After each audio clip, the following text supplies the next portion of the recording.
Hello and welcome to Help Nobody Told Me. I am Shannon Johnson with Berkshire Hathaway, and today I have one of our favorite partners, Mr. Jordan Kagan, the man of silver. Thank you, And Shannon. he's going to tell us a little bit about one of his friends and our guest today. Not everybody knows that I am part of the Northbrook Chamber of Commerce, proud member the last few years. It's an amazing chamber of commerce, and first Friday of every month, about 100 people show up, and we get all along really well. And one Friday morning, Sharon approached me. She's like, "Wow, you buy silver plate? Maybe we can work together. Maybe you can help my charity." Her charity is called Village Treasure House, an amazing organization, not nearly known as I feel they should be. And that's why I invited her, because I think it needs to get out there to be more well known and hear about their mission and who they help and just a little bit more. So thank you for joining us today, Sharon. And I'm hoping, that the title of our podcast is Help No One Told Me. Yes. And that to me is someone, when I hear, oh my gosh, I didn't know this existed in Glenview. I'm like, let's do it. I cannot begin to tell you how many times folks have approached me as we're trying to be more visible in the community to say, I have no idea you existed. You could have helped me when. Those all start a short paragraph of comments. We wish we could get our names out more. We wish we could be more helpful. So thank you both for inviting me. Village Treasure House, short, is a not-for-profit, in-store, online consignment and donation shop. The not-for-profit part means that we turn around and all the proceeds that we make at the end of the year get distributed between 15 partner agencies. Generally, we are looking at somewhere between, hopefully the high side, of $200,000 to maybe $225,000. We'll just see where this year expenses versus revenues end up for us. Great. It's amazing. So what kind of charities do you support? The charities themselves, and we do call them partner agencies, they've been with us a very long time. The most recent one was added about 10 years ago. The charities themselves focus on three things. They focus on homelessness, they focus on food insecurity, and they focus on mental health, basically for families and children in crisis. Criteria is simply they have a local presence, physical, office, employees, etc., but their ability to assist their families and their clientels in need happens to be regional based. They will help anyone from Wisconsin border clear down into the south suburbs and beyond into the west suburbs. So their reach is farther than ours, but they have a local presence. Great. So tell us a little bit more about Village Treasure House and what it looks like. If I have cleaning out my parents' estate now, how can you help me? Village Treasure House exists to help those who, as we call, are in transition. You are editing someone's estate, you are downsizing them, or as we kindly now laugh, instead of launching your children, they're coming back home and they don't have the right thing. So in multiple needs, but you asked about parents' estate. I cannot tell folks that it's okay to start any time. You can go ahead and the items that you don't see, don't use, back closets, back bedrooms, the back of the kitchen cupboards that no one needs or reaches anymore. Please. Thank you. Those would be the perfect items to start with. So I would say start slow and start with items that have gathered dust that are no longer important, or they don't use them or haven't even seen them in a while. It's easy to say, yes, they can go because they just want to give you something, because don't take the stuff I see on my counter or my trinket shelf. I want to see those items. So start with what's put away. So if I'm donating, I bring it to you. We would Yes. be gracious to accept items that are donated. So yes, please, anytime that the physical store is open, Tuesday to Saturday, 11 to 5. We do kind of have just a preliminary guidelines. I do not need things that are cracked or that have been cracked and repaired or chipped, or things that you would deem dangerous. We do not take, I would say, common household items. We kind of distinguish ourselves. For example, an estate. I sit there and I will tell folks there's 4 layers to an estate. The really nice pieces that the family would like to have, or whatever the family would like to have, they're meaningful to them. So that's that top layer. Then there's that second layer that says, oh, this buffet, or this set of china, or these lovely figurines, or these pieces of framed artwork. No one wants them in the family, but they're worth something to somebody. So wouldn't that be nice to be able to gift them or consign them to someone who's going to be able to maximize the price and have knowledge and can research them and get a higher price for charities? The third layer is those that I'm just thrilled that I have a place to send the items to. There's some lovely places. It's, Salvation Army, it's Goodwill, it's your local thrift shop. And then the fourth layer is, of course, those I have to pay someone to most likely come pick up and take out the pieces, because the house, if you're leaving one location, does need to be emptied. So those are the 4 layers, and I think VTH, Village Treasure House, does very well in that second layer, that 20% of the items that are really too nice just to do anything with. Let's Got do it. something appropriate with them. That's good to understand. And it is like some things you don't want to just put them on free box or drop them at the local Goodwill. Goodwill or what. Wherever. Nothing against Goodwill. No, But- but they were meaningful to somebody. They are most likely the items that somebody didn't want to easily let go. Because what's most important to the person that you're helping to transition is they go to the next best good home. And if it's not with me, Right.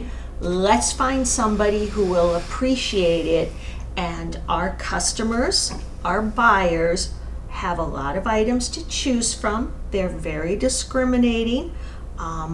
We're very knowledgeable about how we research and price the items, because we wish to maximize the dollar value that we can contribute to our charities. And so you yourself, if they're donated, bless you, if they need to or wish to consign, that's fine too. There's a couple more hurdles to go through if they're consigned, but that's how we move very precious items along. How do you determine donation versus consignment? I think the easiest way for someone is to look at our website. We do have an explanation. Simply, a consigned piece is an item that meets our requirements that you would like a return or a paycheck for. So in our instance here in Glenview, if we are able to accept the item, because it does meet the criteria, and you've gone through the time to make an appointment or email us the items, we will pay you back 50% of the final sales price if it sells within the first 60 days. Okay. So that's a consigned piece. If you donate the piece, we're thrilled. Then Village Treasure House takes 100% of that sold price. We pay off our bills, which, as everyone knows, are growing a little bit. So that's how come we're really focusing on donated items. And then we're able to maintain our current levels of giving. Okay. Okay, now we have an overview. Now I understand what Village Treasure House is. So how long, I know you said 50% for the first 60 days. Yes. So it's a 50-50 split. After Yeah. that, you have a choice. As I tell folks, what closet are you going to take it back home, or what niece has finally stepped up to say that she wants this?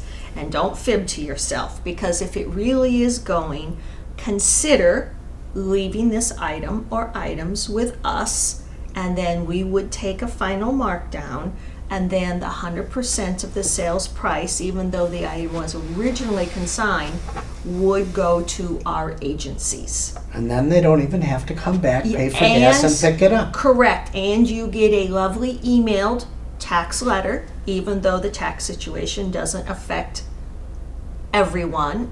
Who are we to say who it does and doesn't? So everyone gets an automatic tax letter that says, here's your item, and here's what we valued it as, but that has nothing to do with what you may have originally paid for it.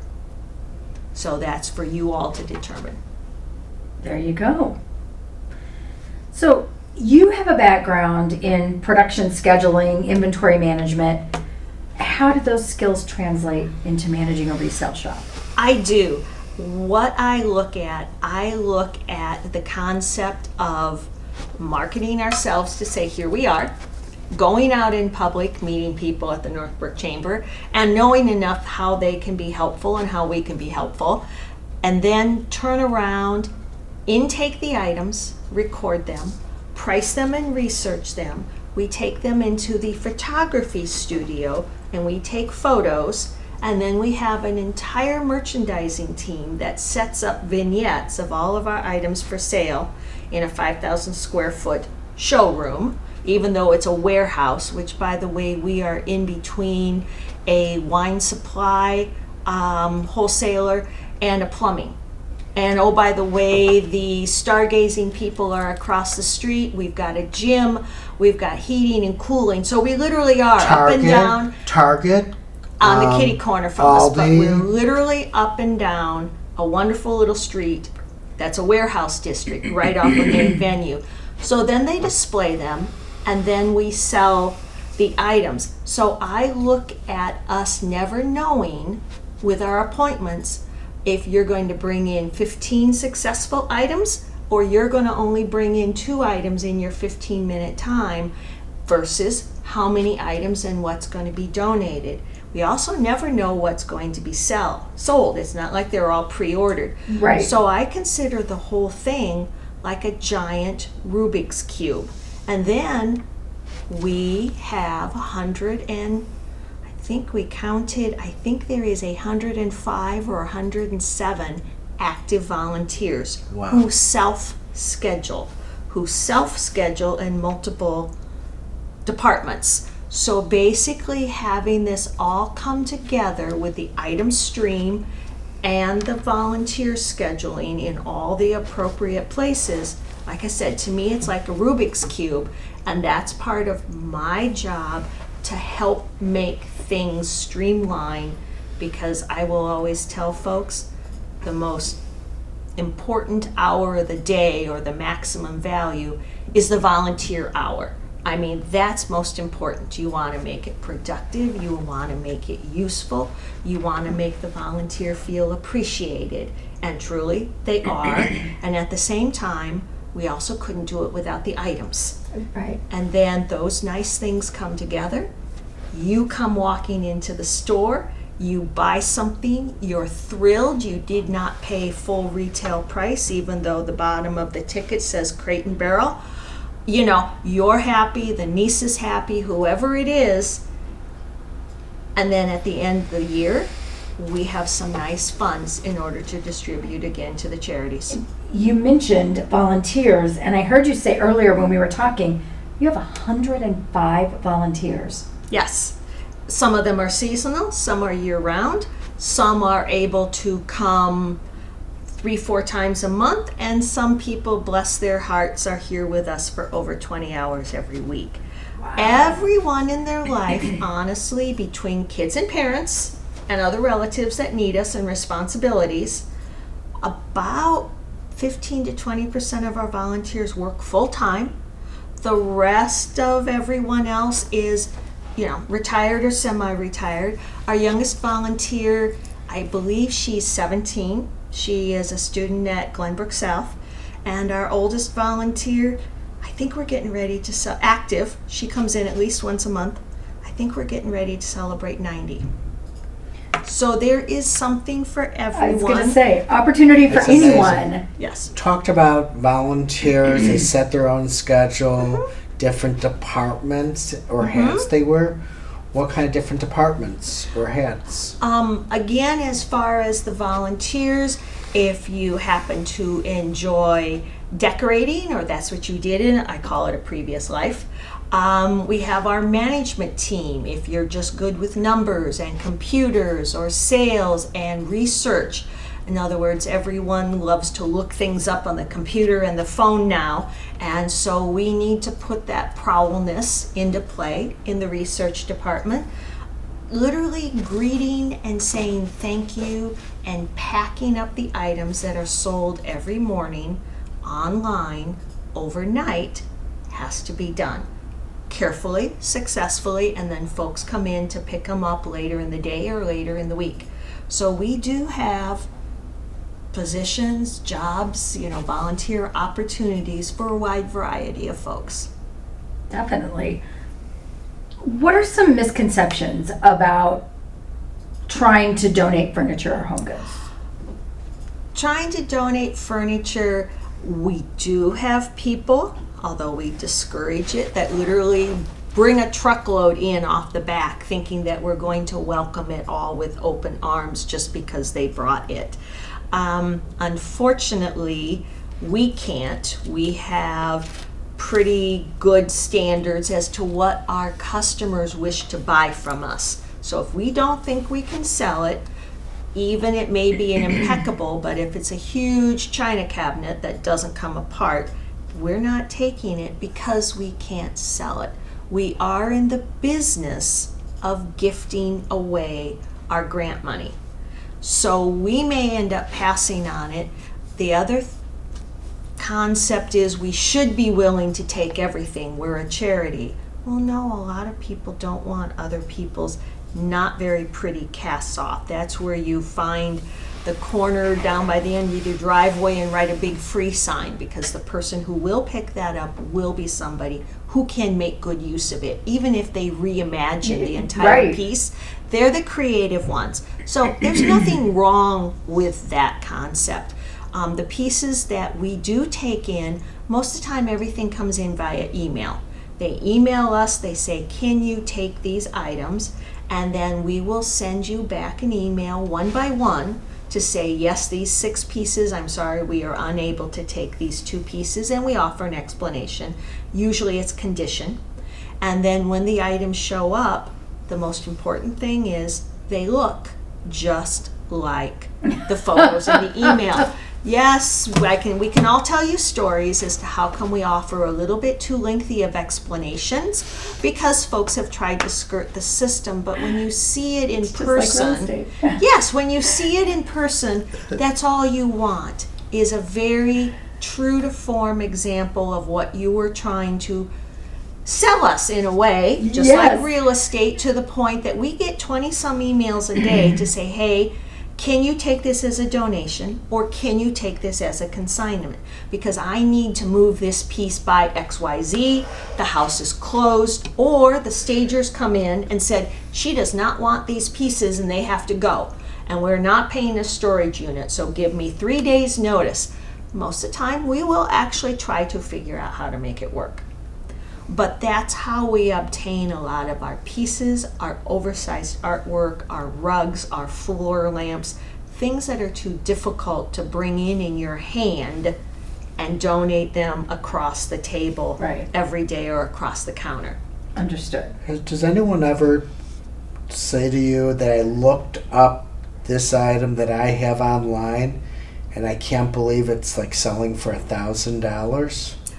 We have people that, and we actually email back the consigners of their initial offering price, because we usually put it on the floor the next day once it's priced. We have people that are, just as you said, well, I didn't know it was X, Y, and Z. Well, that's possibly because you just enjoyed looking at it, but never knew what said celadon-shaped bulb vase, that you were looking at. So yes, sometimes people are surprised. They're happy for us, they turn around and it's like, okay, but I do want to sell it, so don't make it too high. I'm happy, I'm surprised. And then sometimes folks will flip at you, 6 dozen sheets of items from eBay that here's all the offering prices. Unfortunately, offering prices on many social media websites are never really going to sell at those Offering and prices. selling prices. Yes, offering and selling prices are like night and day. And we will accumulate and research multiple sold prices, be it online, be it auction houses, be it, just common sense, because we're going to get the same set of Williams-Sonoma platters in 2 to 3 weeks later. Different shape, different colors, same size. Life only needs so many sets of platters that are seasonal or not in your house. So if I'm going to get the same thing in next week, your best chance to, quote, have your items move is this week. Don't exceed your expectations. Be reasonable, because you were the ones that did say, I don't want this anymore. Absolutely. So if you feel really stuck and unsure about where to begin, you talked about kind of starting in the back of the cabinet, but how do you really encourage someone to get started? I encourage someone to literally pick one spot, one cabinet, one closet, and 2 boxes, which is what I have right now in my living room, because I possibly have a child coming home in August, but I'm not sure. So I am possibly preparing a bedroom and rearranging a bunch of other stuff. So I now have 2 boxes, and my husband kindly brings me home new boxes every week to make sure the current boxes have left my house.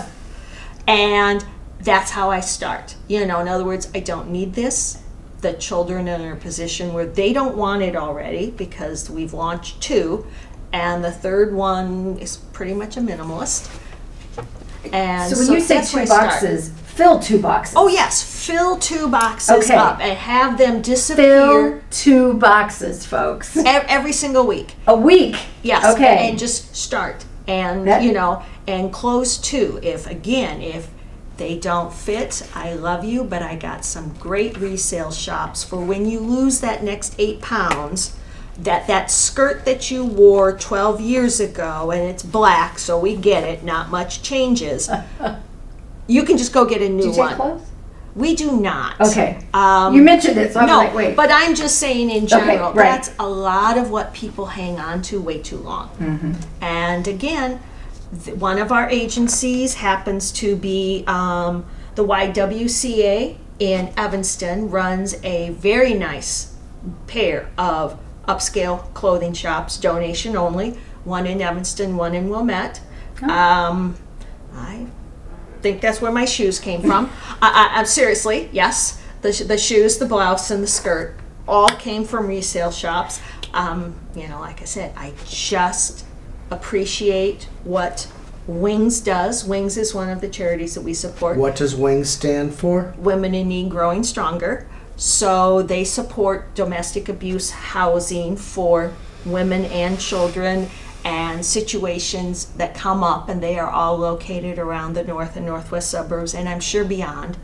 They happen to run resale shops. So does, Sparrow's Nest, the Winnetka thrift store. Everyone has, a local shop. Right. Don't save it for just one shop. Find out what your closest shop takes online and gift the clothes away, gift the common stuff away, and then you can set aside a couple of the fancier things and then make a regional trip, which can't come to us. And I love that when you donate to Village Treasure House, you're really kind of spreading that love around. There's We a are. lot of different places that are benefiting We do. from your donations. We do. We just had, and I am so sorry, I forget which organization it was, but one of the agencies that we support is actually putting together a new youth house over in Palatine that's been approved, another one finished building and had an open house very discreetly in Des Plaines recently. That this is nothing that they will ever promote, but other than we have these, trust us, they're well run, and we do, and some of us have been privileged enough to come in and take tours of what they do behind the scenes. Throughout this last year at some local staff meetings for Village Treasure House, we had the directors and executive directors as well as development directors come in and give us an overview, because we're the next best crew to turn around and tell our 100+ volunteers, here's what we found out about these great agencies. And yes, we know that multiple volunteers donate their time to more folks than just us. Absolutely. Sharon, we're so glad you spent time with us today. This was really interesting. And we hope that you will take time to stop by Glenview and pop into Village Treasure House. Maybe you'll find your own little treasure there, or drop something off that Sharon and her team can repurpose for And your kids will another thank individual. you. Yes. Because so often Editing you through. have had stuff given to you by your parents, your grandparents. They didn't want it. You don't want it. Your kids don't want it. And your kids will thank you. Your family members will thank you for starting the process of getting rid of what you don't want, wear, or use. Absolutely. You know, so it's a win-win-win. So thank you, Sharon, You're welcome. for joining us on this episode of Help. Help, Nobody told me.